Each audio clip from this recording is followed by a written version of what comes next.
புதன் திருநீற்று புதனின் விவிலிய அடிப்படையானது.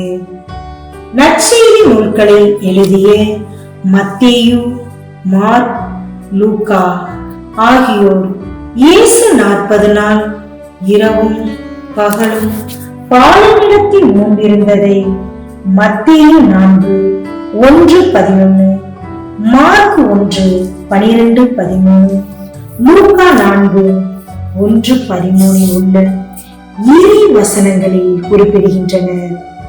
இதன் அடிப்படையிலேயே கிறிஸ்தவர்களும் 40 நாட்கள் நோன்பிலும் இறை வேண்டலிலும் ஈடுபட திருநீற்று புதன் தொடக்க நாளாக அமைகிறது.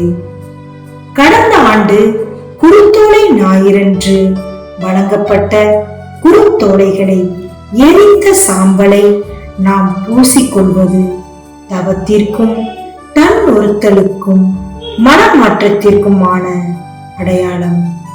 மனிதனே, நீ மண்ணாய் இருக்கின்றாய், மண்ணுக்கே திரும்புவாய் என நினைத்துக்கொள். தொடக்க நூல் 3:19.